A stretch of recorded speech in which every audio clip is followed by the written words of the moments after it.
Welcome to the Unlock Your Culture webcast, a monthly discussion about preserving traditional fire service culture in the modern setting. With your hosts, Sean Duffy, Pablo Jenner, John Hayowick,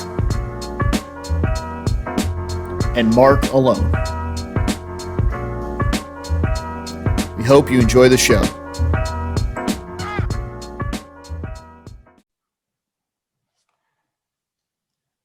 All right, so welcome to episode 7 of the Unlock Your Culture webcast. With you always, Mark Alone.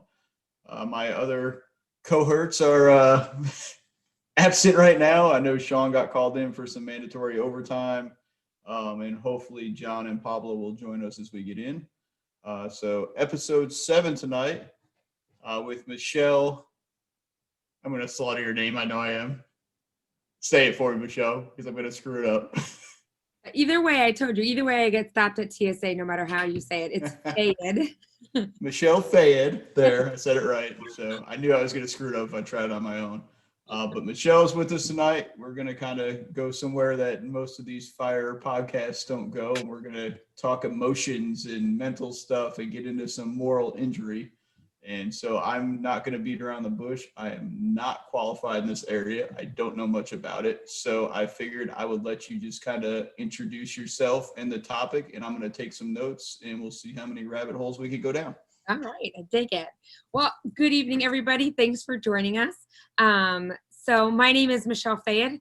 I have been on my department. I work for Miami-Dade Fire Rescue. I've been there for 19 years. And I am soon to become the co-director of mental health for the Florida Firefighter Safety and Health Collaborative down here in Florida. And I was very grateful a couple years ago to start the family section of the collaborative. Was married to a veteran for 15 years who lives with post-traumatic stress disorder.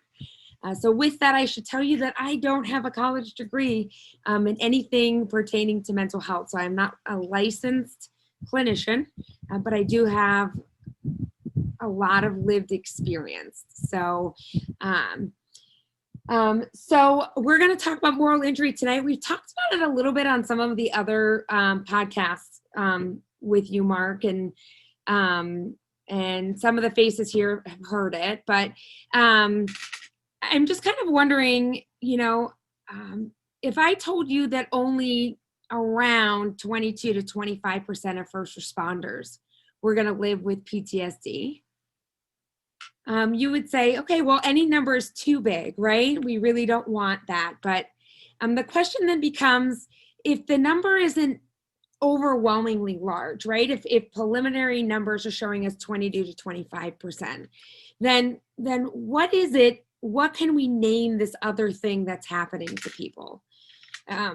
More specifically, it's funny, I went last year to present on this subject at the Virginia Fire Rescue Conference, and I was standing at breakfast, and I had one of my work shirts on, and somebody said to me, first we have to get over the topic of, oh, you're a firefighter? Yes, so we accomplished that, right? And then I get the, how many years do you have on? I said, 18 years. And they said, oh, you're a salty old veteran. And at first I wanted to say, I'm only in my 30s. What are you talking about, salty old veteran? But then I came to realize, like, I kind of earned those stripes, And why is it that we call somebody a salty old veteran? Why aren't they the happy guy who knows that retirement is around the corner? What's happening there? What are those feelings and emotions that most often when I talk about this, people are like, holy cow, there's a name for this. So how did I come to understand what moral injuries were? And then I'm going to explain it in high level terms. Experienced my own moral injury on my department. I was there 16 years, and I got caught up in this political storm, and it's not the details that really matter about what happened. A lot of unresolved things, but I knew it when I got stuck in this process, like a lot of us do in our organizations, where we're collateral damage to something bigger than us, or we just experience something that isn't related to trauma. um, I started feeling everything that would define PTSD. I was having issues sleeping. I lost enormous amounts of weight because I couldn't eat. My parents had called me to ask me if I needed to do some inpatient treatment for anorexia. I started an antidepressant for the first time ever. I was shaking all day. It was a really, really, really bad situation. And so I knew, having lived with someone that was living with PTSD, like, my symptoms fall under this criteria. But I didn't have this traumatic incident. And by traumatic incident, understanding that PTSD is from a fear response to something. My life in no way was threatened in this organizational storm that I had been wrapped up into, by nothing that I had done. So I did what every good fireman does, and I went to Dr. Google, and I finally reached what I felt like was the end of the internet, when I fell on the theological idea of moral injury. So then let's define what moral injury is. And there's two ways to incur a moral injury. So one of the first ways is witnessing or failing to prevent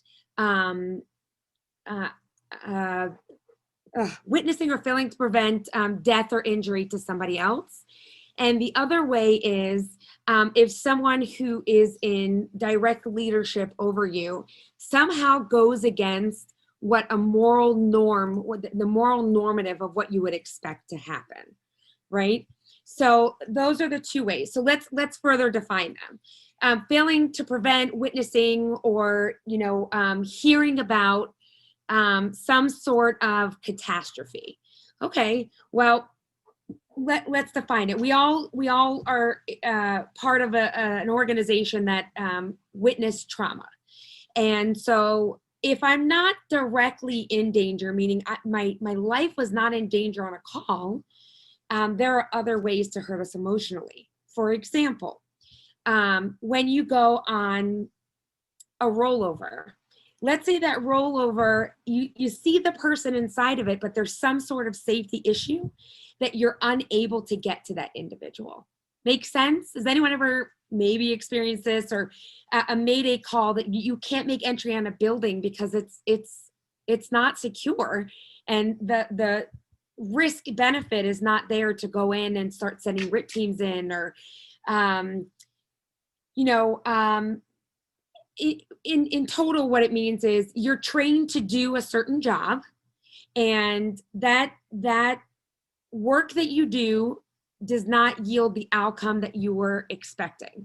So you work an arrest, a pediatric arrest, to the medical code that you're supposed to, for those of you who are medics, and the patient doesn't survive. You did everything right, but there are still these feelings. My life wasn't in danger, but there's still feelings attached to the loss of the child. Again, being proficiently trained to save someone and either not being able to, or not, the outcome is not what you were trained to expect. I gave the example last week when I was training in Tamarack. For those of you who are medics, or do CPR, every time you do CPR to Annie, or you do your ACLS mega code, the dummy always survives, right? And so we're training our people to have survival because you did the right thing. But when you go out to work, it's not always going to be like that. No one tells you, or no one specifies, at least when I was in medic school, that most trauma codes aren't going to make it, or it's not always going to be what the textbook says it's going to be. And then the other way, right, is that direct leadership going in consequence to your morals. So when you have a certain standard of things or a certain behavior that you expect, and someone in direct leadership goes against that. In my situation, I was the public affairs officer for my department. I have a really significant back issue. And so as the PIO, I was planning events for a massive organization.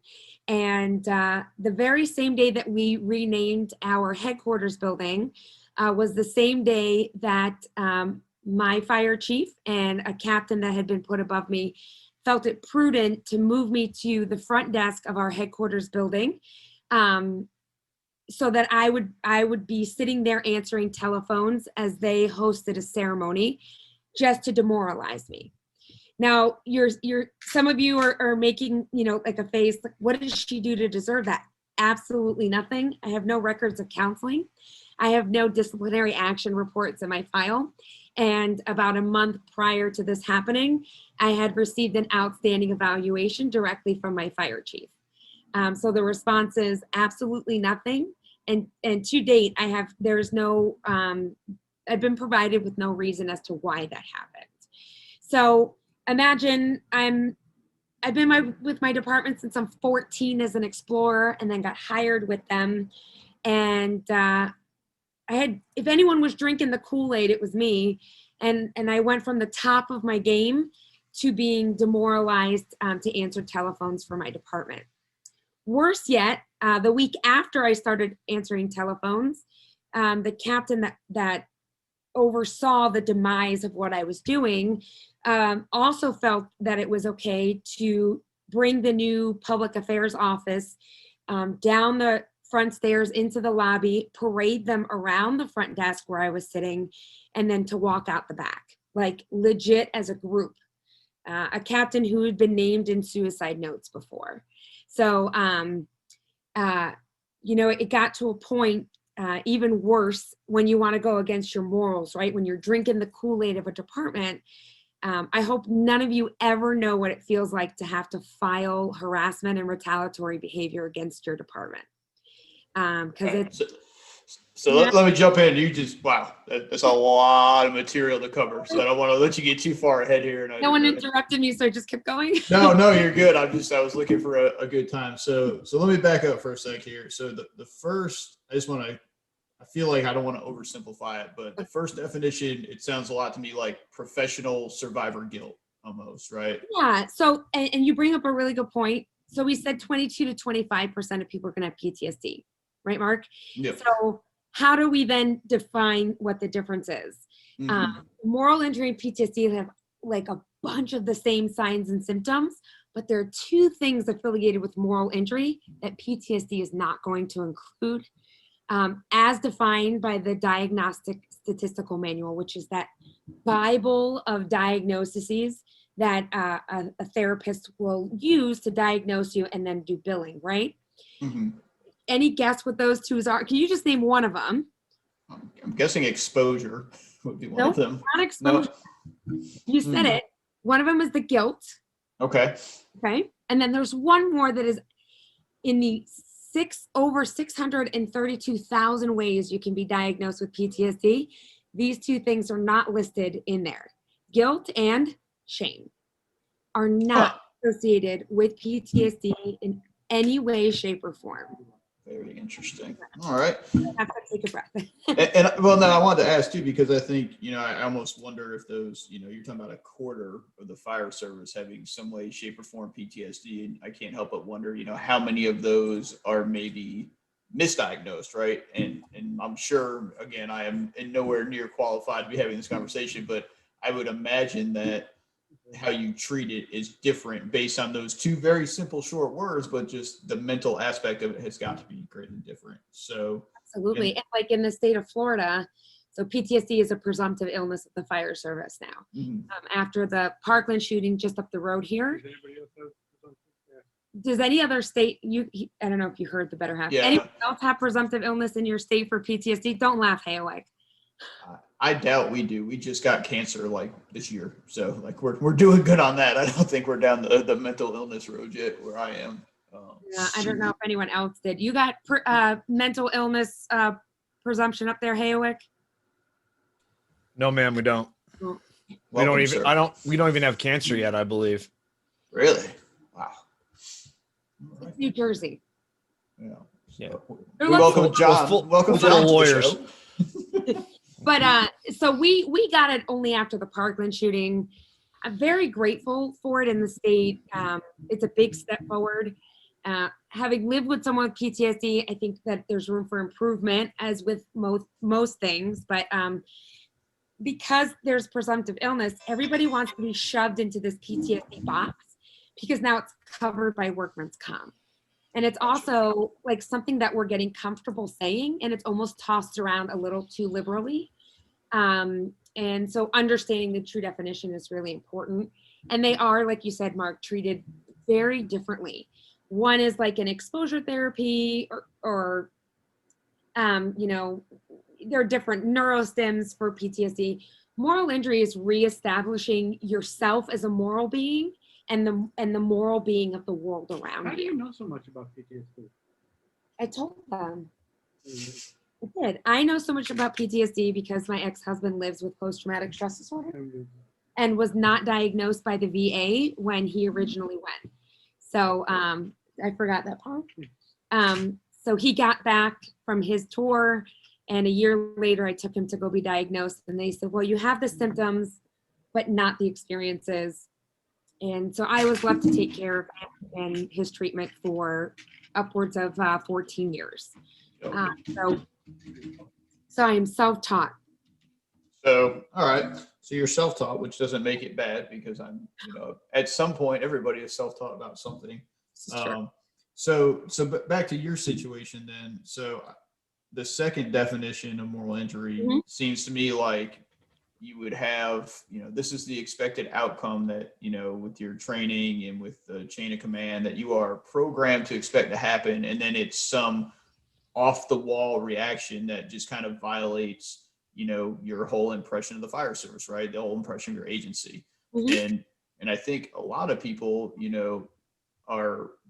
most of us do this to each other without noticing it a lot of times too, I think. So not even from the victim side of it, right? But I think that sometimes we don't look at our own actions that way. And so we could all be like on both sides of this fence, right? Like somebody is doing it to us, and then at the same time we're doing it to somebody else. And sometimes the reaction is to come back the way somebody came at us. So like it's a whole mind blowing, right? Like so much stuff to analyze. So, all right. We forget, we get promoted, right? And we forget that people are just people. We are the smartest person in the world, to me, once told me, we are in the business of people.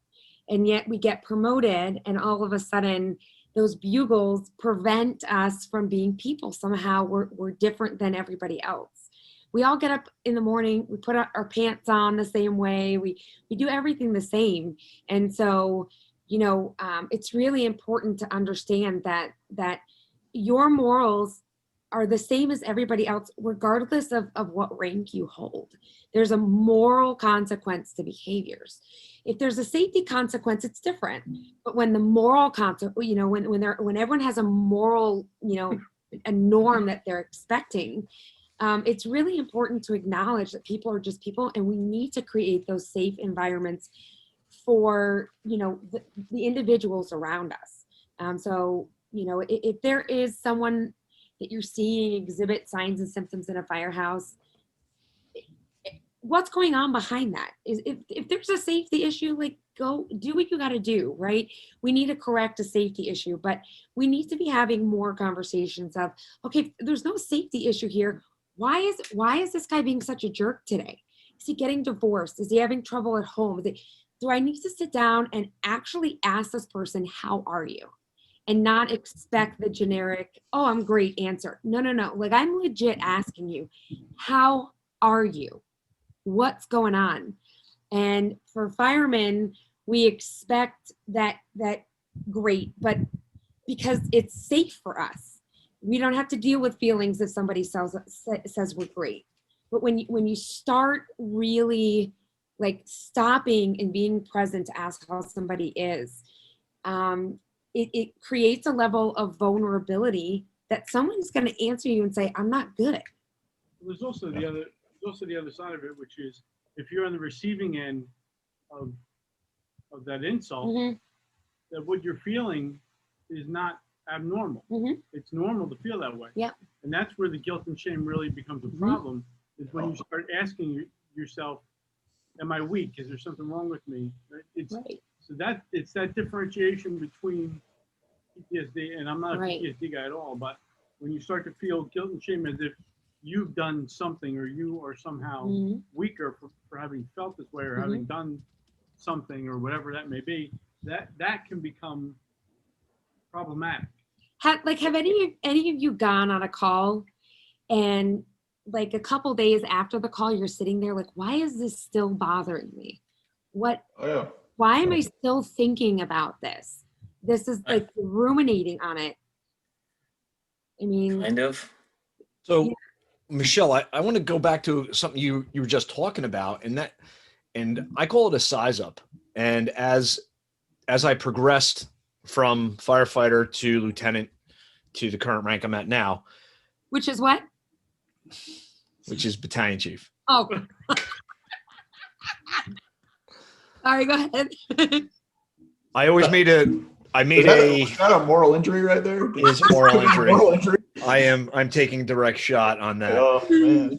So I made it my thing to make sure I talk to my crew, ask the 3 questions. How you doing? You know, how was your weekend? How was your couple days off? And I try and still do that as much as possible in the position I'm in now. I might not see all the firefighters, but I'm definitely seeing the 3 officers in my house and checking on them and bouncing around as we begin our day, rig checks and radio check and all that other stuff. Because we know our own people. Mhm. We've been around them. I'm new to the shift since the middle of September, but I'm on 20 years now, and I know most of them for almost 20 years, some of the senior guys, and there's the junior guys that you've got to get to know. And this, I'm not going to go with the generation thing, but getting to know some of the junior guys and girls is definitely a little bit more, is different because I'm almost their parents' age. Some of them getting on, I'm a young parent. So, but that's the thing of trying to, Mark, what are you doing? Come on. I'm I insulted. thought you were going to say I'm a young chief, so But You're making me drink. Stop. I have a question for you, Haywick. Sure. How comfortable do you feel in return if one of those young people or one of those officers asks you, how are you? How comfortable do you feel in return as a chief officer to say, you know what, I've been struggling myself? Truthfully, it's got to be based on truth. And the other part of that is you need to know who's asking it and what's the background on that. You need to know the why. Are you getting set up? Okay. And unfortunately, sometimes I'm not saying that my job, but it occurs that people just try and sometimes stir the shit. Trust. Yeah, but that also kind of falls into you only bitch up, you don't bitch down too, because you've got to project that positive attitude and role model for your guys to follow too. Sure. EJ, we've talked about that's that. good. I mean, if you kind of fake it to that younger person asking, I guess on some level that's okay, but you got to realize you also have to have another outlet to be able to. I know where Michelle's going with this. Michelle did a 5-10-20 at the Orlando Fire Conference 3 years ago now. And she talked about the moral injury and PTSD and PTSI. And with that, it struck a chord with me. And so I was talking with her and we wound up realizing that sometimes you're going to need to realize when you need help, and you've got to be the person to realize that, hey, I've got to go to help. Even though I'm preaching it to others, sometimes you got to step back and take that assistance. And I had that 2 summers ago. I was burning the candle at both ends and in the middle. And I had, and I called Michelle and I made a phone call to a counselor. just to start dealing with how to deal with different things that were going on. And it wasn't crazy work related. It was work stress, but it wasn't a PTSD call. It wasn't just one call. It was just a number of things, I have, and anybody that's listened to our podcast or webcast, I got a family of 5. So everything is just crazy. And we just made a major purchase. So that was stressing me out. And we were just trying to handle things and I couldn't. So I needed to reach out. I would be a hypocrite if I did not do what the advice I give to others. So that's where Michelle is grinning from ear to ear right now. I'm grateful that you shared that. You offered up a vulnerability. That's why I'm smiling. Because that is only ever stayed between you and I. And so thank you for being willing to share that. I don't even ever think I told this one about it. So thanks for sharing that. You did an awesome thing by taking care of yourself and now being able to pay that forward. Hey Chief, can I just I'll jump in here. Sure, Steve. I'm coming to you from beautiful weather here in Cincinnati, Ohio. What do you got? You got like snow, ice? All the above. All right. So I just got back I got a place up in New York State, and I just basically roof raked 2.5 feet off of my roofs. Oh my God. Yeah, it's fun. No, not that bad. What is that stuff you call it again? We'll talk No, later. so But Steve's talking. Leave him alone. No, Chief, what I was talking about, and it sort of goes right along hand in hand with the title of the webcast here with Unlock Your the Culture. I'm where you were, but I was 6 years ago. When I became battalion chief, I came into a shift that I had never worked before. One of the things that's been near and dear to me is this feeling of family, and trying to get to know my people. And when I go around and I do my talk and everything, I talked about creating a culture of love and compassion with my crews. Now that's not saying I'm not going to go out and bust balls if I have to. We're gonna make fun of each other. We're gonna dig on each other. But I think I've created such an environment where, fast forward 6 years, and we're in the middle of a pandemic here. As a battalion chief, as the PIO, as a registered nurse, as married to a registered nurse who's in the front lines, things start coming down on us. I have had my officers, my lieutenants, and some of my captains have actually come to me, and they sat me down and they said, "Hey, Chief, you doing okay?" What did you do to create that environment then, Steve? What's that? What did you do to create that environment? You talked about it. So what did you do to create it? I treated them like family. I treated them as far as I got to know them. I got to know what made them tick. I definitely tried to stay along professional lines, but in this job, we're family. So sometimes it does take knowing their wives or their kids, but knowing what is going on in their lives and being able to give them an easier assignment for the day because one of their kids has been sick or having trouble with this or that, or their wife or husband. So over 6 years of practicing that, we've gotten to a culture where that we hadn't been in previously. And the reason I wanted to do it was because of an incident that happened to me 15 years ago that was a combination of PTSD, and now I'm realizing the moral injury on top of it. So, but it's a process, and it's exactly what I tried to do. Was I wanted to know my people, because we've had multiple suicides on my department. I've been a firefighter for 36 years, and I think I'm up to 14, just from people that I have worked with, and I can't take any more. So one of my main goals was to try and create that environment where we can intervene and not have to go through that. Bravo, Chief. I got to jump in here real quick. Go just ahead, want to say, one, Chief Khan is way too sophisticated for us because he is the only one to date that has actually used the raise hand feature in our Zoom thing. So I appreciate it. I almost didn't know what it was. It's actually his wife, Sandy, that used Oh, the raise hand. Okay. Yeah. So, This doesn't count. I was trying to Randy, redirect you're good. Steve.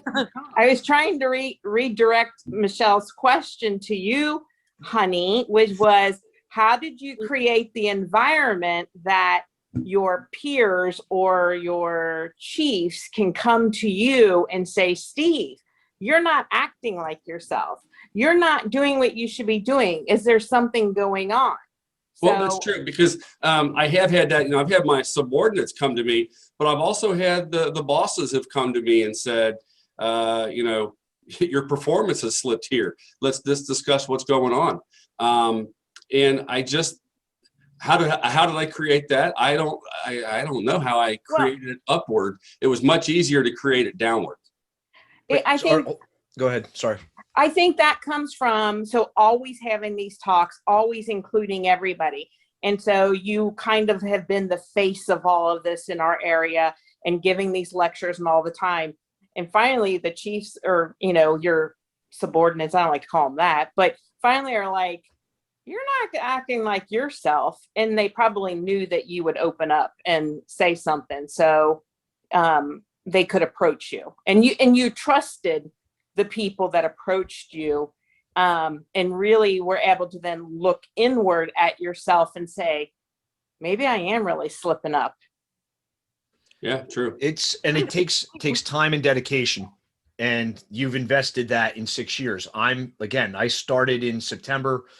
I've known a bunch of people, but it's different because you promote up, and that sometimes those relationships change. I had a guy that, what was that, Michelle? And they should change. They should. Mhm. I had a guy that him and I are on the same class. We got on together, went to rookie school together. And regarding this pandemic, guy comes to me and goes, we have the mandate to wear our masks. I have an issue with wearing the mask. It makes me claustrophobic. It makes me, it gets him agitated to wear it. So that was one of my first things that I got that in like October, November-ish, and to talk to him and explain. And I even threw it out there. Listen, maybe have you thought about talking with somebody? And then I use my experience regarding that. And it's funny, as hard as it was to go and get help to help manage my craziness at times with logistics and everything else, it's so much more easier now when things are starting to slide to reach back out to that counselor. It's not as much of a hill to get over. Mm-hmm. So, and that's, with this whole COVID thing, it's definitely taken a toll on me personally. And I'll be a little vulnerable here. I get choked up just hearing like a friend of mine goes, hey, I was helping out at the shot vaccine sites, and I got choked up out of nowhere. I'm like, what is going on with me? And I reached out to my counselor and talking to her, and we were discussing this. She goes, John, you were sick for 45 days. Amen. You thought you were going to die. On probably week 2, these 2 people there, Michelle and Mike, were saviors to me, checking on me every other day, if not every day. That was great, but it was really traumatic, and I'm still trying to deal with that. And right now, since I'm in New Jersey, so we were sort of the epicenter of everything that was going on with New York, New Jersey. We have a sort of a knee-jerk and emotional reaction to things that come down, and that's how we've been doing it. My city was the first line of duty death, COVID line of duty death in the nation. Mm-hmm. Israel Tolentino, and I got sick from him. Him and I used to have coffee in the morning. I relieved his shift, and we would sit down and have coffee. So it's our administration's trying to do the right thing and protect everybody, but sometimes it's a knee jerk, and when they're trying to do the right thing, because we didn't know. I call it the Wild West. When I was sick, nobody knew what was going on. And we've sort of talked about this. I don't want to take this over tonight, but it's that stress of like, hey, why am I feeling this? And it's important to ask that question, because there's certain things out of the blue that I'll be like, hey, that's not normal. So, but again, it's I see some shaking heads, which is good to see. But again, I'm not taking this over. This is Michelle's No, but you're and bringing Mike's up thing. a really relevant point. Moral injuries are really present during times of pandemic. Why? Because, for example, John, you were directly in contact with an individual that ended up losing his battle with COVID. There's a certain amount of guilt and shame associated with that. What if I had noted his signs and symptoms earlier and told him to go to the hospital? What if we had not taken our masks off in the station? What could I have done for him that may have changed his outcome? And and we weren't even at masks back then. That was middle February. So at that time we were getting information from the CDC and the government saying, you don't need to wear masks. The social distancing thing wasn't really there at that time. I think a couple of his guys on his shift are asking questions like, hey, how come we didn't push him to go earlier? Mhm. The day I found out I was sick with pneumonia and COVID, the day he passed. Yeah. So And that's so the sort of stuck with me. survivor's guilt as well then, John. Why did he pass and I didn't? And that's a big issue. You're also talking about those of us who have maybe also lost a loved one and not been able to go to a funeral to say goodbye like we expect to say goodbye, or those of us that have had nieces or nephews or our own children or grandchildren born and not being able to go to the hospital and welcome them into the world, or having to tap on glass to see them, right? It's not what our human emotion expects and our brains, and so we have this associated guilt and shame with it. And just going back to that survivor's guilt piece of, why did this guy in my department, or, we're 3-man rescues and 4-man engines. So why did only one of us get sick when we were all together? And, in your case, why did he pass away and I didn't? And so when you start talking about the guilt and shame, then you have to understand that incurring a moral injury exponentially raises the likelihood of you attempting or completing your own suicide, especially if you associate it with PTSD. So it's another really important thing to understand is people who live with PTSD can live very full and complete lives, right? Especially if you catch it early. You can manage and have therapy and medication, whatever it is out there, and have a very full and complete lives. But what they actually find in studies, because most of the studies that we have are on veterans, right?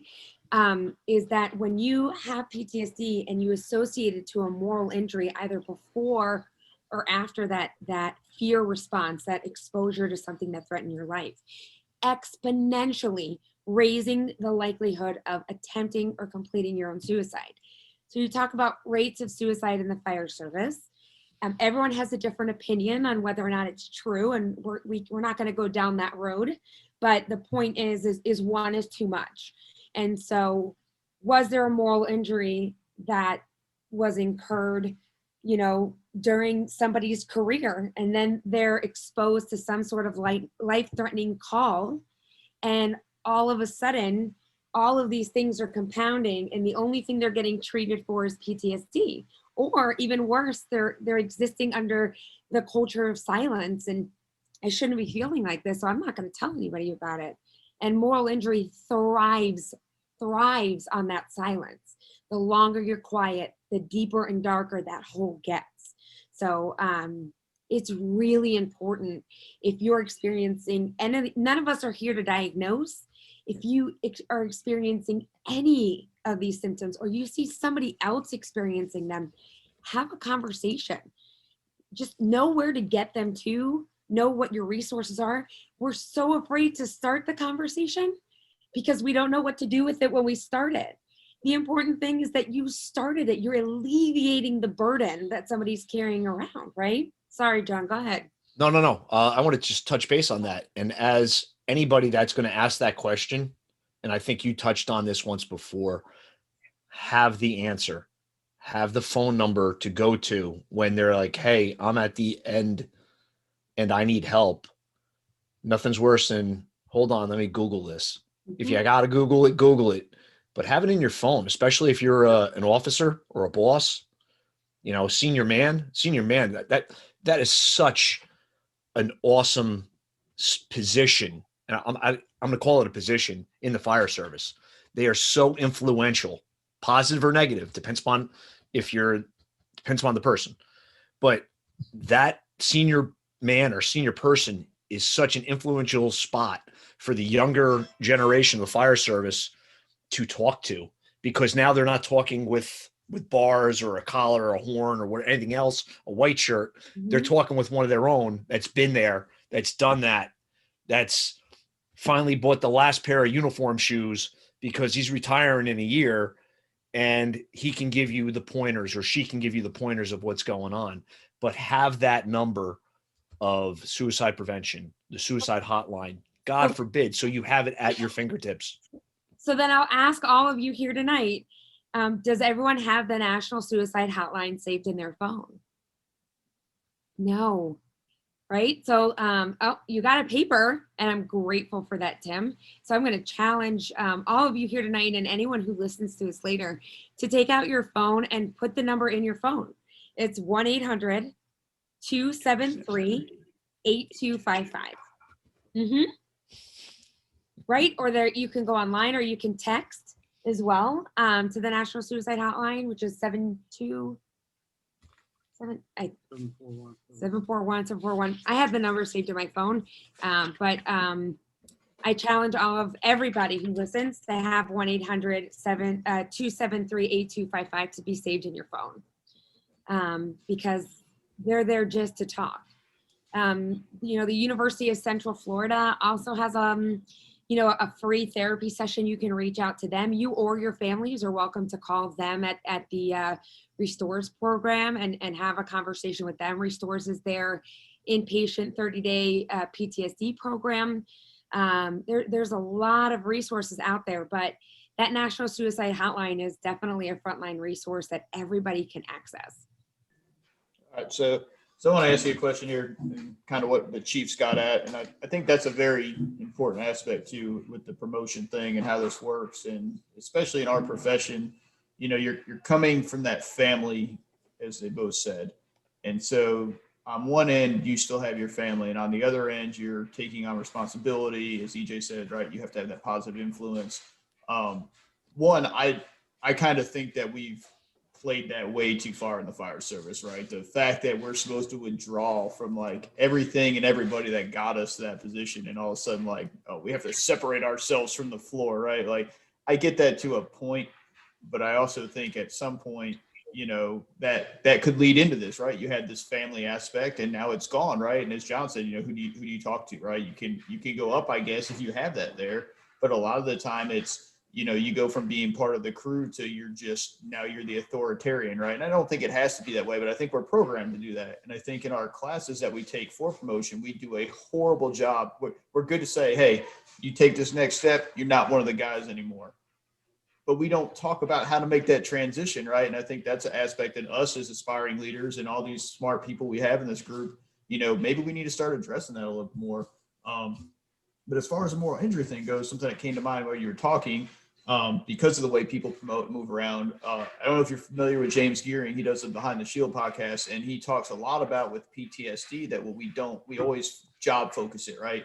We don't realize that people come to work with existing PTSD from life and childhood. So, you know, what about the people that suffer moral injury at one department or in another profession, and now all of a sudden they walk in our door as a lateral, right? Or they got hired, you know, for an outside position, and now they bring it with them. You know, do you see a lot of that? Is that something to talk about? As it pertains to PTSD, yeah, some people, I've been asked a lot, like, hey, how can we test our hiring group for existing PTSD? And there's lots of different answers to that. The reality is you can't really test out for PTSD. It affects people at different times in different ways. And anybody who's experienced a childhood trauma, for example, is more likely and more predisposed to developing PTSD on the job if they witness a traumatic experience. And but it is a good question. If somebody else is coming in lateral from another department, or what did they see, what have they experienced, and now they come into our organization and that leadership violates, you know, their morals, or, you know, they have that call that they couldn't, the outcome wasn't what they expected. Yeah, it's a really good question. And how do we watch people? And at the end of the day, it's kind of that environment that John's creating and Steve's created, where we can go to anybody. We should be responsible to everybody, right? To be able to have an honest conversation. And I'll give you the example. So when I was moved to the front desk to answer telephones, I was moved there for 7 months. And it was really profound for me. You know, despite different bureaus asking for me, they were told to keep their nose out of it, fine. For 7 months, I basically withered away at this front desk. And for 7 months, I had 2 chaplains on my department. One of them would walk by at least once a week. And once a week, they would both stop, or one would stop and say, "How you doing?" And I would be like, I'm not good. I'm not okay. And for 7 months, they said, "We'll talk." So end of 7 months, I got moved somewhere else, and that was great. And 4 months later, I take the CISM class my department's offering. And on one of the breaks, both of them approach me and they say, "How are you doing?" I'm like, "You know, I'm doing better now." And they legit, this is what came out of their mouth. "Sorry, we never made time to sit and talk with you. We didn't want to get wrapped up in the politics that were involved." That's what chaplains saying. Those are the chaplains horrible. who are guided under, you know, they don't get to talk about it, right? So they can't be, you know, asked by the executive staff members to say, "What did she say to you?" Right? They have like this silence cone over them.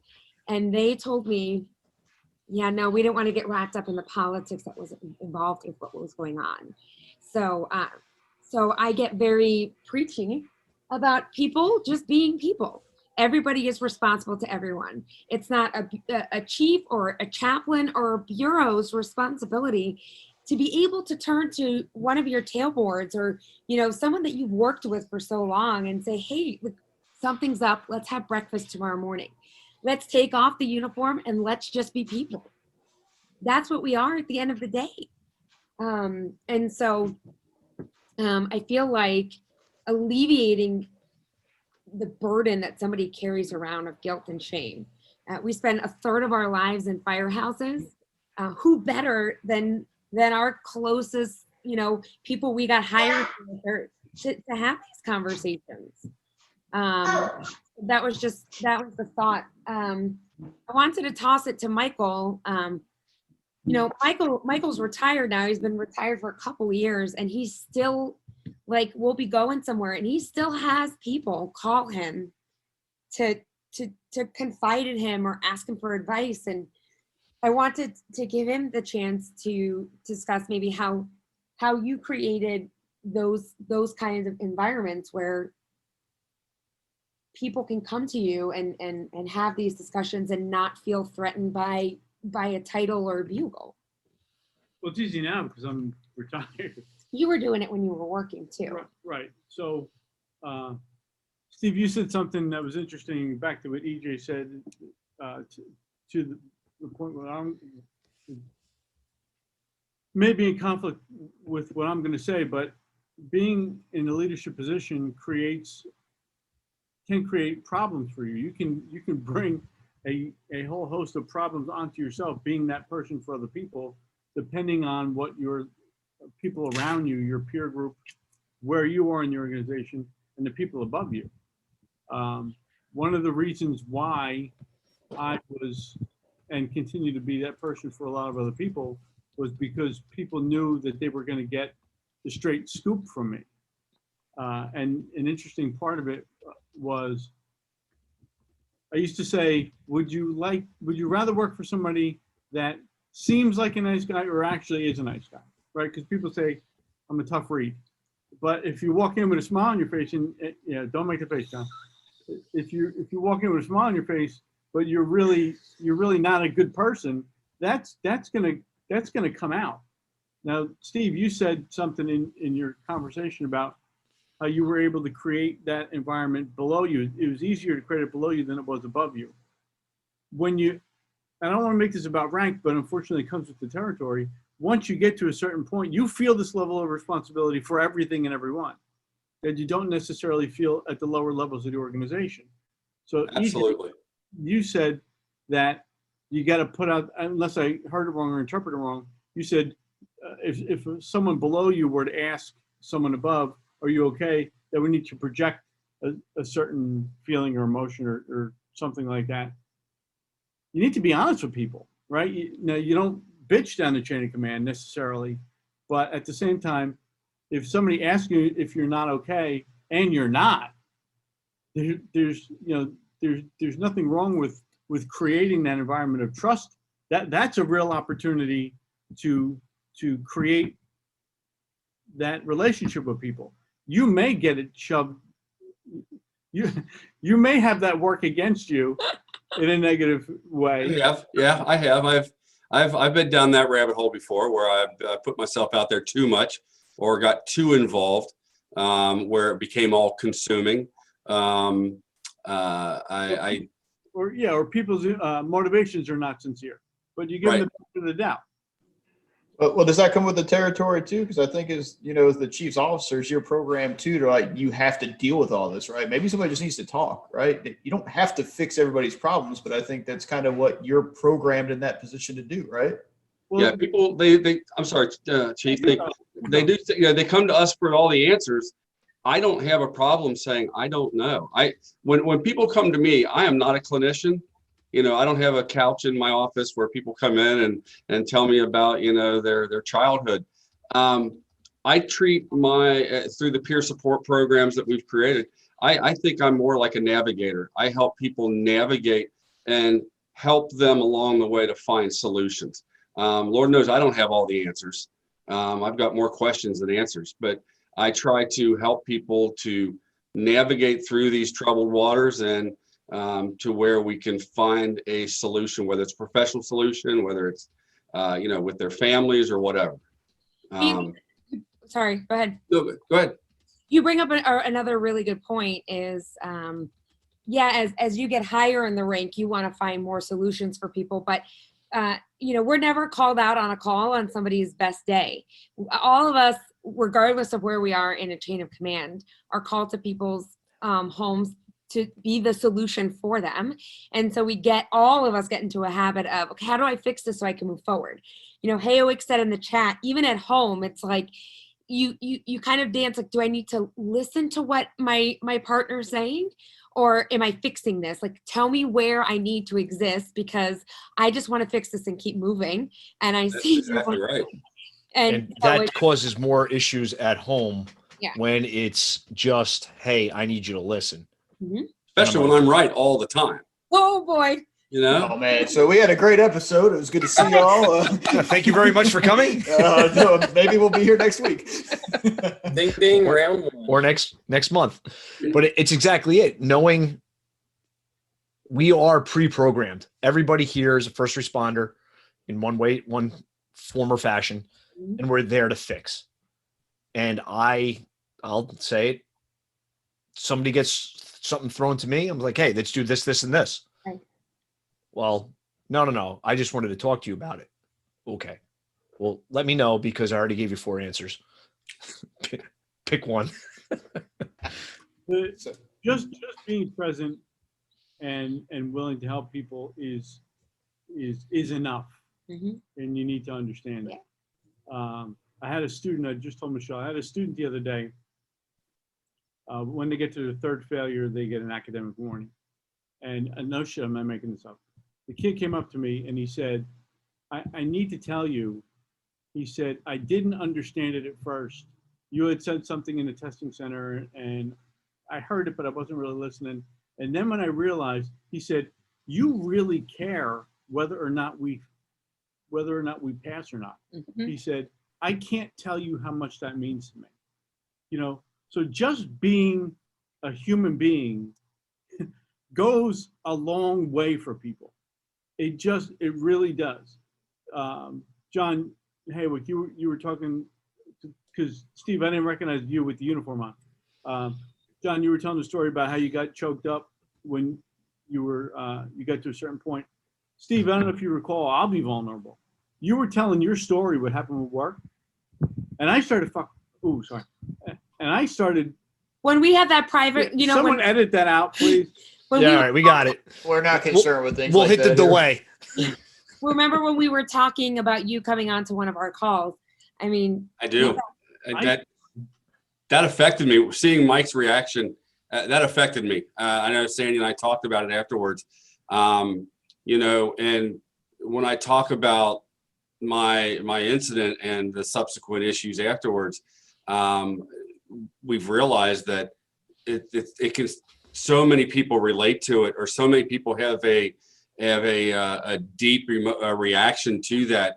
And I think, we've experienced it time and time again throughout the country when I go around and do my talk, that, anyway, when you did that, that really affected me. So yes, I do remember, Mike. Yeah. I mean, for me, it was like, I'm sitting here, you're having the conversation with Michelle, and I'm crying in the chair next to you saying the details of your story were gut wrenching to me, not only because of what it was to you, but because I related to that.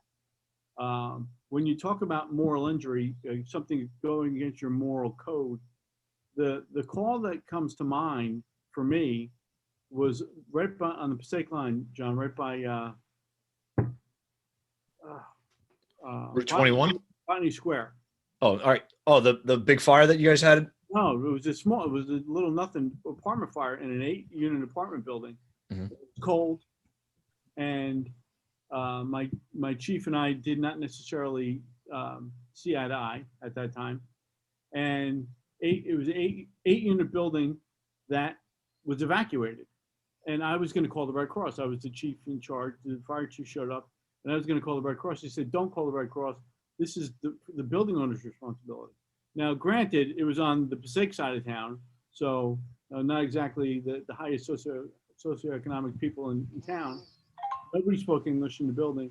And I sat there, I cannot describe to you the anguish that I felt that I was unable to provide the help for these people that I knew that they needed because I was ordered not to. It was gut wrenching for me. It had nothing to do with jumping out a window. It had nothing to do with, it was just, those are the type of things that Michelle's really talking about. She's trying to make it operational, but a lot of times it's not the operational stuff that gets us. It's the things that really challenge us, who we are as people, right? As people that take care of other people, right? And that's really what we're talking about. And that, for me, it was not guilt, because I didn't own it. It was shame. I mean, even to this day, I could see myself looking at myself. It may sound a little weird. See myself looking at myself saying, I'm ashamed of who I am right now. Driving away from that incident was one of the most difficult things I've ever done in my career, ever. Terrible. Yeah.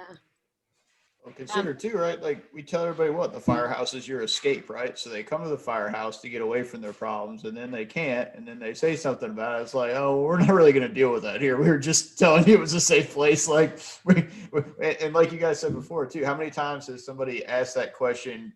And what are they expecting? The generic, oh, I'm living the dream, right? Which was just already an indication that something's wrong with you. Mm-hmm. But when, like you guys said, when it comes back as actually, Cap, no, I'm really not doing well, and here's why. And you're just deer in the headlights, like, oh, I didn't really want to know. I was being cordial, so you think I care about you, And you open the feelings door. When I talk, by the way, Tim made a great suggestion, Taking the Cape Off.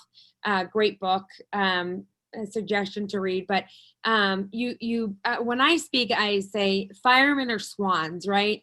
Like, we can sit on a lake, snowing, whatever it is, and we make it look good, right? We can put on the show and ruffle our feathers and make our job look good. But if you actually drain that lake, what would you see underneath it? you would see this beautiful swan on the most awkward little legs paddling for dear life under the water.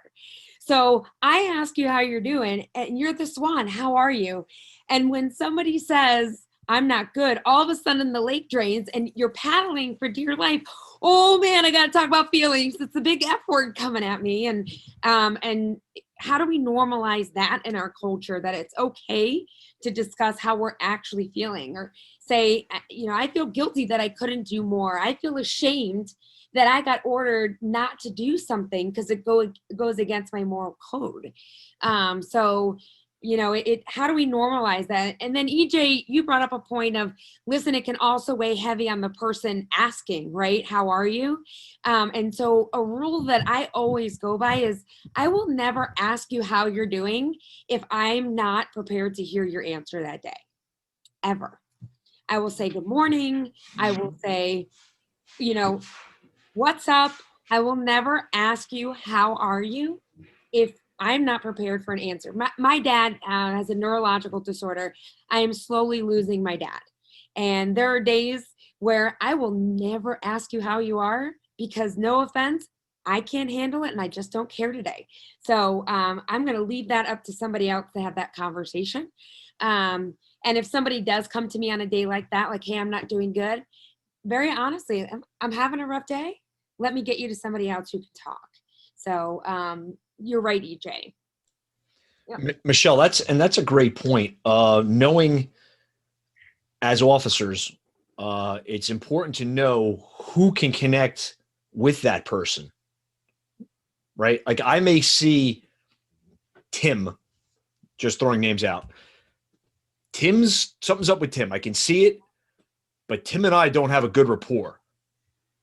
I reach out to either the captain or his lieutenant and say, hey, do me a favor, grab a cup of coffee with Tim on the tailboard or out in the bays. I see him alone or something like that. I think something's up. Just, hey, do me a favor, reach out, see what's going on. It's important to know that, and especially as upper ranks, we can affect that change or get that going. But again, you've got to know where, like, if I went to Tim might be like, F off because, me and you don't like each other, whatever. But if I put somebody else to say, hey, just go check on him, see what's up, that may open the door to that. Do you know what that's called, John? No. Peer support. Oh, okay. There we go. Okay. So that is a testament to the importance of having a peer support program and not interchanging peer support and CISM as though they're the same thing. Really important to understand that they're different. So John, you have a peer support team. You can even reach out to a peer support team and say, is there someone? In New Jersey, we don't have that. That's what he whispered in my ear. So building an effective peer support team then, and having that peer support member being able to come forward who's trained in how to do it, and really important. Again, and my department is exclusively CISM, and unfortunately they interchange the word CISM and peer support far too often. We don't even have that. Huh? I'll use it's going to be a bad term. We farm out critical incident stress management teams. I think we have the Mercury team, Mike, that's up this way. I thought it was the Phoenix team, but okay, but Morris County had the Apollo. So there's teams throughout the different counties in New Jersey that'll come out for critical incident stress incidents. So we don't have them in-house. Right. You guys, you're so far ahead. Though? Like I almost wonder if that's not a good thing though, because it's not a bad thing. I think what Michelle's talking about, having that peer support, I think it's important, and we've talked about this. I've got 8 guys I can call at 3:00 in the morning that do not work on my job.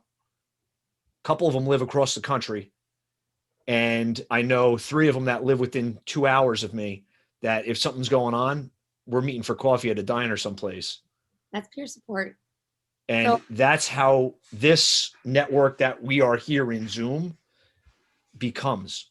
I know with Mike, I can reach out to Mike. It's a little bit of a ride, but we can make it happen. But again, I would hop in a car for Sean Egan. Sean's, I go up to Buffalo in a heartbeat just to see Sean if he was having a bad day, if something was going sideways. But again, that's important to do. And EJ and I talk a lot. I just gave him another tidbit of a second alarm that I had yesterday. So Same life, different state, brother. yeah, I hear you, bro. Yeah, speaking of which, what's your alarm count for the month now? By the way, we're keeping track of it. It's like 30 alarms for the month. They're like 30 bells for John. Stop. like a Pez dispenser of alarms up there, man. I'm going to tell you right now, it gives me stress. You need a different kind of stress. Good? Different kind of stress. Let's define then what the difference between peer support and SISM is. Peer support is that one-on-one ability to talk to somebody. In the state of Florida, and now it's going to be nationwide, we have this thing called redlinerescue.org that you can go on and register as a peer support member and or anonymously look for someone who's a peer supporter in your area. So for those of you that have peer supporters or have taken any of the peer support classes, IAFF or the Illinois or the REACT training from UCF or the North Carolina peer support class, you can send your members or yourself and put a profile on redlinerescue.org, and then other people can anonymously search for you in order to have the conversations like John is talking about, that one-on-one. And so SISM then is where you're bringing everybody together for a debriefing after a critical incident. And you're telling people what feelings and emotions to expect, and you're asking if other people want to talk about them.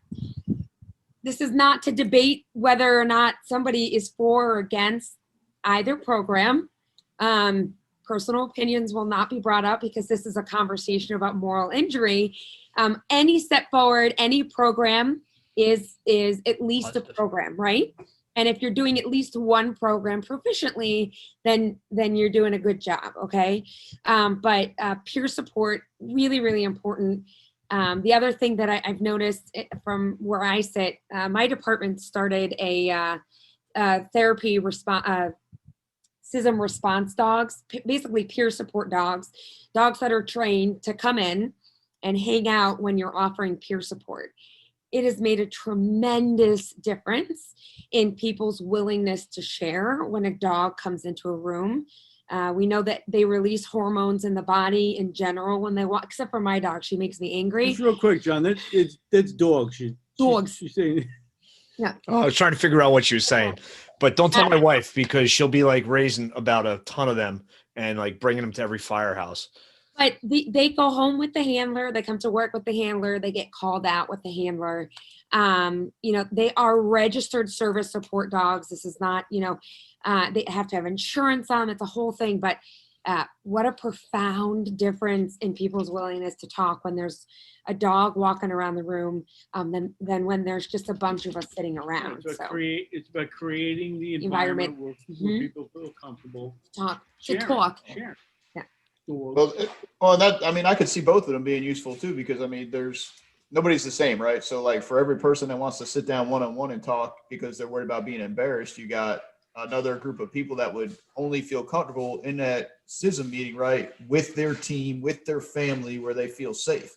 Mm-hmm. So, I went through one of those when I was really young in the fire service, and it was easier because you're looking at all these guys that you ran a call with versus being, especially with the stigma around mental health, right? Nobody wants to be in that room with that counselor by themselves. So they're, oh my God, it's all official, right? They just want to be in a firehouse having a conversation. So, I guess I could see that kind of, John, you hit on something, John, I wanted to touch back on too, which was, you said, when you can see it, right? You can see somebody in your firehouse having a bad day. And I think that goes back to what we asked Chief Laura in the beginning was, how do you set up those relationships? Well, it's pretty simple. You get involved with your people, right? You don't just talk to them when something's bad. I try to make it a point to bring my guys in the office and shut the door like once every 1 or 2 months.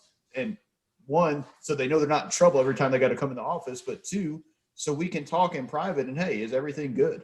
Is everything good with work? Is everything good at home? Is there anything you want to see? Is there anything you don't like that's going on? Like, you have input. It doesn't mean that you're going to dictate how we do things, but I think that hopefully that builds some trust. So if they are having a bad day, they're not scared to say, hey, Cap, let's go shut the door. We need to chat. Right. And for me too, like, they know when I'm not having a good day. You can see it on everybody's face. It's no big secret. So, you know, I think it's that simple to a degree, right? Just know who your people are. And it doesn't mean avoid them when something's going wrong. It just means that, like you said, maybe you got to say, hey, you know, we're going to give you a little different assignment today, or, hey, I'm going to have the driver go talk to him because they hang out on the side. So I just thought that was real important to go back and touch on about how easy it can be to kind of diffuse some of these things when they boil over just by knowing your people and being willing to chat, right? So can I ask a question then? Sure. How do you think moral injury then pertains to our retirees? Yeah, that's man, that's a big one because you're talking about taking somebody's identity away, right? And especially, and I'll be honest, right? Is somebody that is new to my department for all, you know, like I've been there a year and a half. We run the group before us was basically there for 25, 30, 35 years. It was like a mass turnover a few years before I got there. So when we run into people out in the street, right, we're shopping or we're training, and these guys, they want to come up and tell you their story, and it's real easy to want to brush them off, right? Because I don't know you, I'm not connected to you, I didn't work with you. But then you got to remember, like, this was these guys' life, right? And maybe it's not how our fire service is today, but they did this job for 30, 35 years. And all of us are not far away from being that one day, right? Whether you're 5 years, you're 25 years, doesn't matter. And, you know, Chief, you're lucky enough to still be right involved in the fire service, but I've had that thought because my identity is very much tied to the fire service. And when it goes away, what am I going to be? I'm just going to be a guy with a bunch of lame tattoos to the young kids, right? That wants to talk about all the cool things I did. And they're going to be like, shut up, grandpa. You know, like, we don't fight fire like that no more. What are you talking about? You're crazy.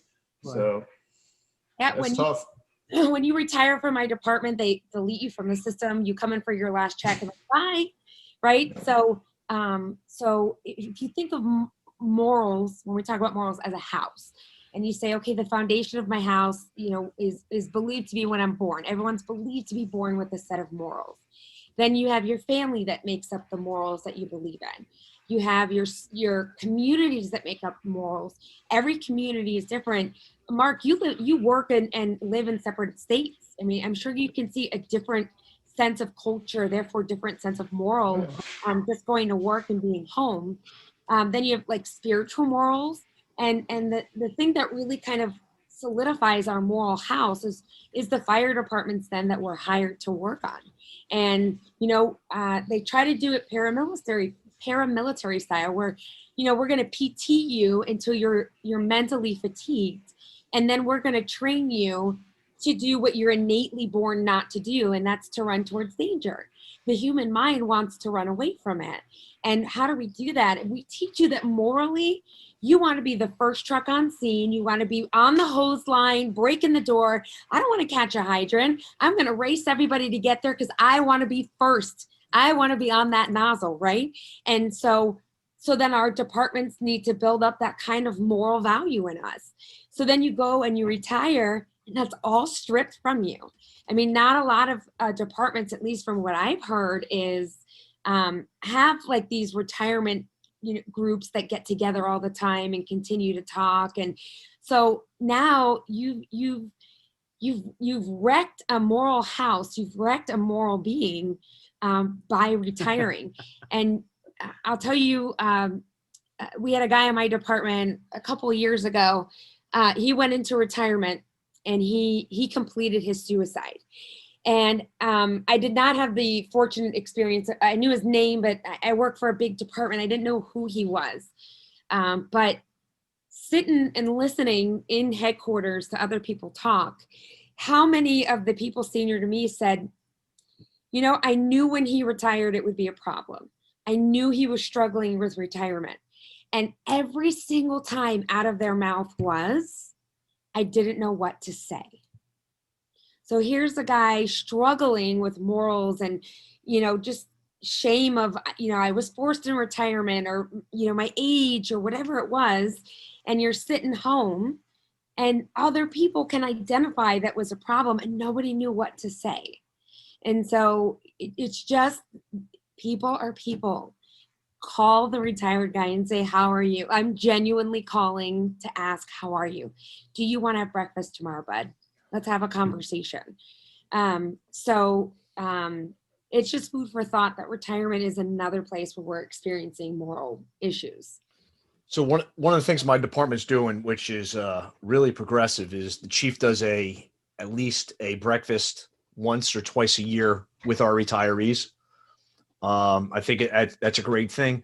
And with social media, they created a group for retirees to disseminate information regarding contracts, regarding healthcare, stuff like that. But that's a great way of doing that. They actually created a retired firefighters patch. They have the Passaic Fire Department patch, but they have a rocker over the top. So the guys have that uniform. If they want to come to, unfortunately, a lot of times it's for a wake. Sometimes it's Memorial Day parade, but they're still part of it. They still have their uniform. They can still march. They can still be with the brothers. And That's so cool. that's the inclusion, which is great. But again, it's how you leave the job is another thing.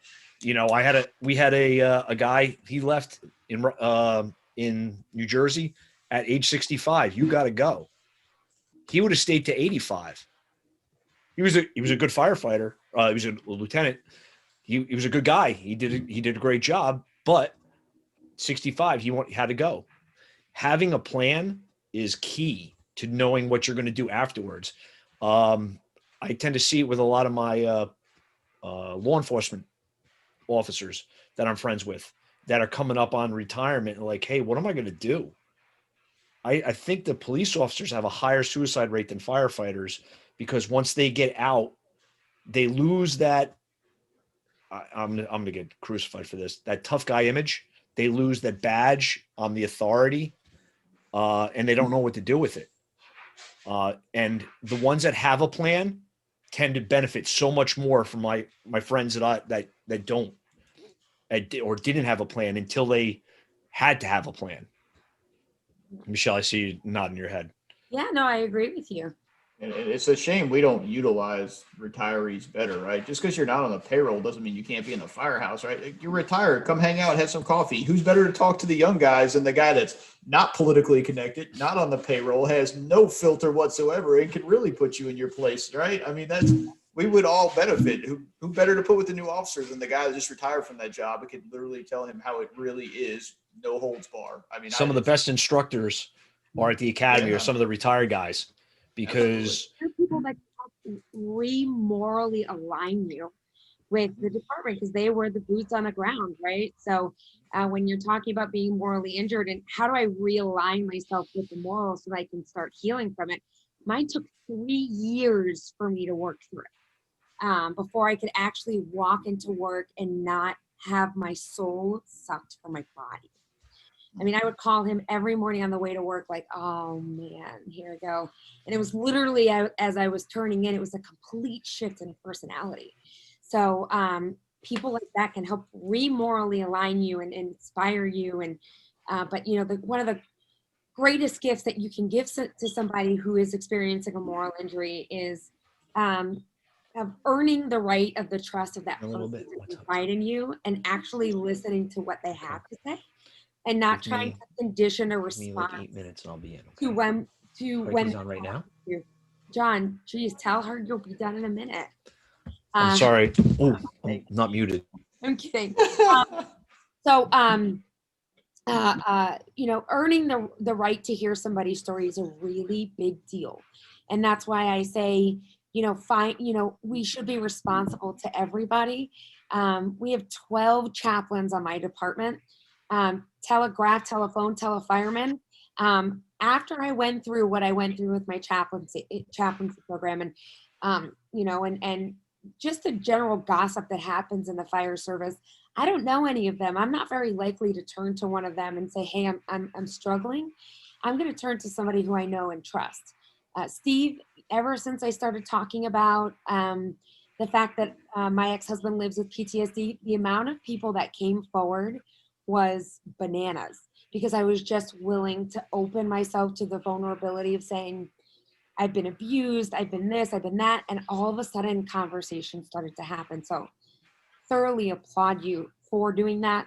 I know that we're going to get cut short on time. It really kind of just, last thing I want to touch on is What are some things that we can do for ourselves to prevent the depth of moral injury, for example, that I incurred?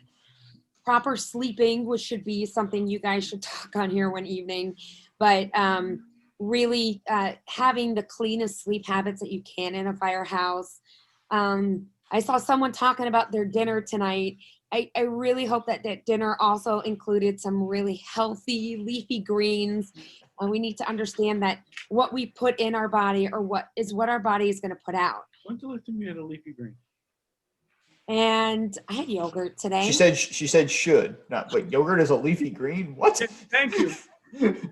What are you pureeing some kale over there and adding it to Greek yogurt? Jeez. If it's leafy green, it's been in the refrigerator too long. And it's crawling out. Oh my god. Oh boy. I had turkey burgers tonight. So. It's no longer good. You guys win. You guys jumped on it. I opened the window. Bravo. That's all right.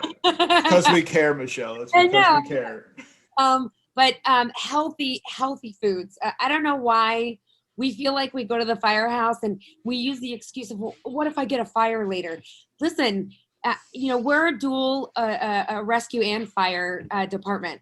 88% of our calls are rescue calls. What are the odds of us actually getting fired tonight? Probably slim to none. So really need to pay attention to what it is, what we put in our bodies. So eating, sleeping, exercising, 15 to 30 minutes a day. That's it. Raising your heart rate for 15 to 30 minutes a day helps with mental cleansing. But the one thing, volunteering helps you realign your moral self, because you're seeing yourself as a morally good person, but you're also seeing people around you in your community doing the same thing. So that helps realign that moral house. It helps, to put stucco so you don't, so that it's a more firmer and secure building. The one thing that I did for myself that I preach is gratitude exercises. I bought him a book on it.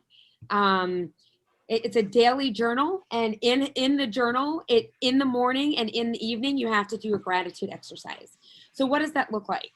And I did it to John's wife also, Hayowick's wife. I had read this book. Michael gave me a book called A Man's Search for Meaning. So like 4 or 5 years ago, I'm on the couch reading it. And it's Viktor Frankel, who's a very prolific psychologist, but is a Holocaust survivor. And he talks about how his mental health, how he conditioned his mind to get through being in prison during the Holocaust, how that's what actually made him survive. I did a 360 in my life. I had lived with someone PTSD. I had incurred and took on a lot of his emotions and imparted a social isolation in order to manage his symptoms. And I was done being negative in my life. And so I started doing gratitude exercises every day. So every day, first thing in the morning and at night, 3 to 5 things that you're grateful for. And if you do that for 3 weeks, studies show that you can actually start to change the way you think. You can actually start seeing the good when others see the bad. It's funny because even like now, I've done it with my daughter. He'll get upset about something and he'll turn around and say, "Don't Shelly this for me right now." Right? Because I can find so much gratitude in bad things. So for anybody listening, I really challenge you to do acts of gratitude. 2-3 weeks ago, I'm driving down the road, almost home, check engine light goes on, oil light goes on, engine seizes. That quick. So I've got my 6.5-year-old in the back, and I'm like muscling the car into the turn lane, I'm for safety reasons. And in a moment where WTF Batman, like, what is going on? Could have called, this guy screaming. What am I supposed to do? My daughter and I literally sat there and made a 5-point gratitude list before I called anybody. It's just a car. and getting upset doesn't change the situation. So let's find out what we're grateful for right now before I allow myself to get to a point where all I can think is, how am I going to swing this expense? Oh my gosh, I have to pay for private school. So I really challenge you to do that. So Michelle. can I ask real quick? My wife has challenged me extensively over the past couple months about gratitude. You said you got a book, a challenge book. Remember what that was called? Self-journal. The Self Journal. I got it on Amazon. And so it helps you with scheduling so you can actually see what's consuming your time. So you got John's wife with gratitude. Oh, and I got John's wife, yeah, and his daughter who had surgery. I sent them both gratitude journals because it's got to stink. John's daughter, can I share that? She had a hip surgery in her senior year. Like, oh man, you know, like that's she's an athlete and like COVID, and so I sent his wife a man search for meaning, gratitude journal, and his daughter a gratitude journal. But it's called the Self Journal. Yeah, my daughter is is the high school senior, and she played her shortened COVID senior soccer season with a torn hip labrum, and just got that repaired in December.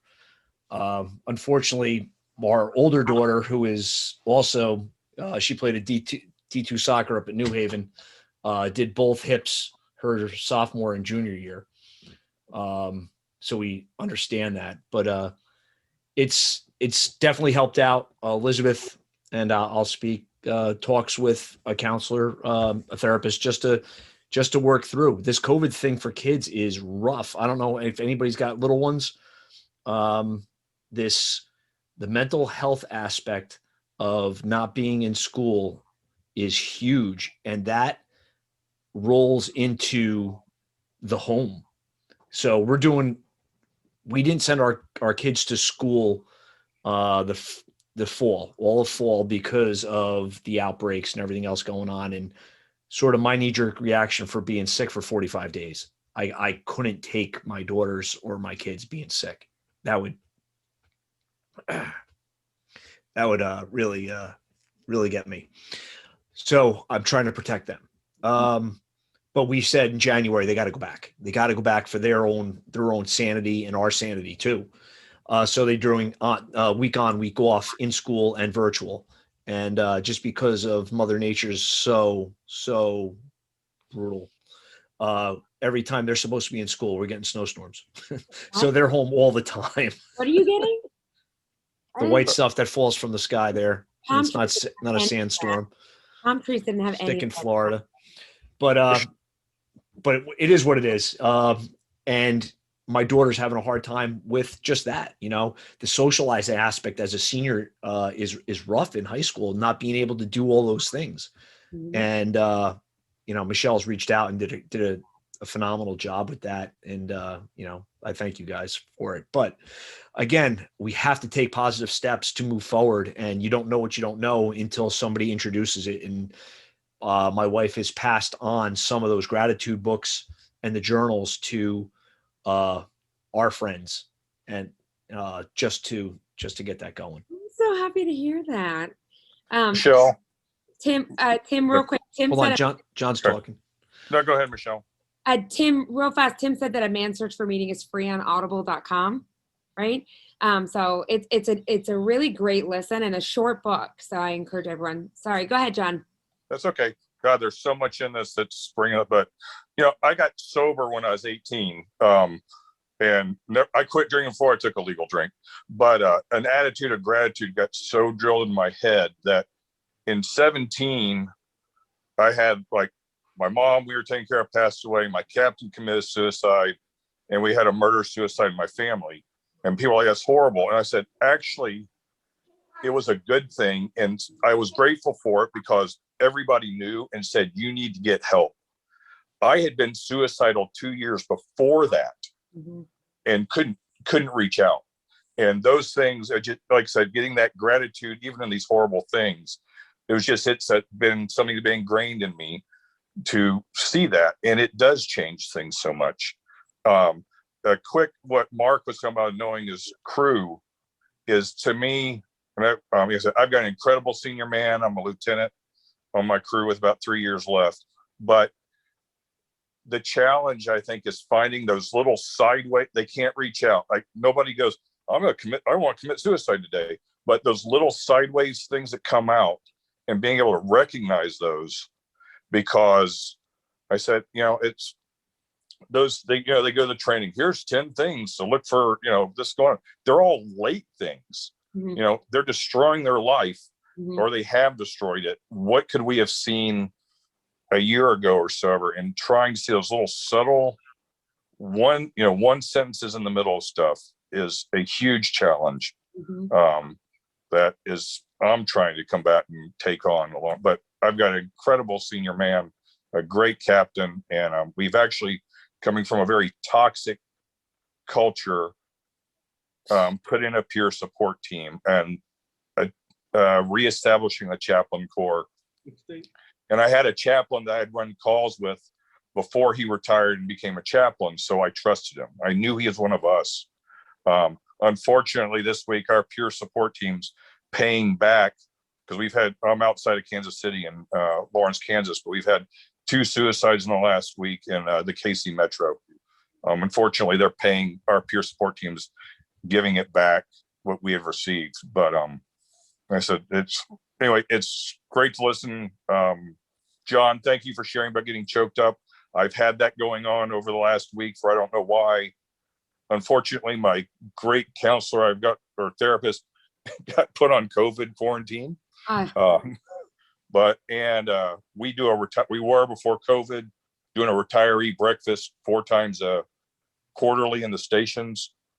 And Michelle, for phone numbers, we developed, somebody in our, I don't know who, developed a Guardian app, which we have on the posters on the walls in the stations, but we have it on our phones, that counselors, phone numbers, and all that. So anyway, thank you. So first of all, hey, John, thanks for sharing all that. Somebody here may be living with the same things that you've been through, and or somebody may be listening in the future, and your willingness to come forward and be honest is awesome. So thank you for that. What's that? Is anybody else want to share? Tim, you've been typing a lot. EJ, you've been typing a lot. I'd love to hear your voices. Corley. I mean, I don't know. I mean, I just, I feel like my gripes seem so inconsequential compared to what everybody else is going through. I mean, I don't know. All right, EJ, I'm gonna call you out a little bit. We have our stresses with our departments and stuff like that, right? Yeah. And that's there's some of that moral insult that we deal with as you've risen up through the ranks in going up and down the chain of command. Yeah. So it's there, you see it, and to minimize it is, I'm learning, just how to deal with things and not minimize certain things, because what I'm dealing with is big to me, and what you're dealing with is big to you. And that's, what you're like, hey, somebody else is dealing with something much bigger, but it's important to you. And if you don't handle it, it may eat at you. And we've had that conversation, talking back and forth about different things that go on in both of our stations, and which is the great part, because you have no idea who the people are in my station. I don't know who's in your station. So we're able to honestly talk about different things that go on. So that helps out that peer support aspect. Dude, I probably would have turned my gear in by now if I didn't talk to you as much as I did. We all hope we work for the best boss ever. And of course, as far as this call goes, we all have the best bosses ever. But the reality is that we do we do exist, like John said, in some toxic organizations. Sometimes it's a person, sometimes it's the actual organizations itself. And so I understand the unwillingness of some of us not wanting to talk about it here. And that's okay. I wouldn't talk about my moral injury until my chief retired. Like, I counted the clock until he retired so that I could actually talk about it out of fear of discipline or whatever it was. So I can say is this, EJ, nothing you experience is too big or too little. And always reach out to somebody to talk. That's a gift that you're giving that person, the trust that you're putting in them. And it's better to talk about it than allow it to thrive on your silence. So, yeah. All right. I got to intervene. I'm sorry. We're running late on time. I got to get to bed. So, Michelle, I want to thank you for what started out, I think, real serious, and we finally got the Unlock Your Culture humor attached to a very serious topic that made it a little easier to talk about. So that's good. I would love if you would text me like whatever resources you can think of so we can put them in the YouTube description. That way, if people do need to reach out, they want to learn more, they want to help, I think that's cool. The Red Line Rescue thing, I'm glad. I remember hearing about that years ago, I think right when it was new in Florida, and it's really cool that it's national now. So that's awesome to hear. So again, thank you for being with us. Lucky episode 7. It was like our first non-train wreck yet. So we got that going on for us. And Hayowick joined us, which Hayowick is there. Chief Hayowick, a young fire chief. He's gonna get me mad whenever we start traveling again. So, all right. Well, let me. Okay, I'll see you in 2 weeks. North Florida, right? Yeah. I got it coming now. I'm gonna have to buy him a bunch of beers. So, all right. Let me go ahead and hit this recording off while I run upstairs. And if anybody wants to stick around and have the non-recorded chat, as always, that's there. So, thank you everybody again for joining us, and we'll see you next month. so much. Thanks, Mark. Thanks, Mark. Thanks, Mark.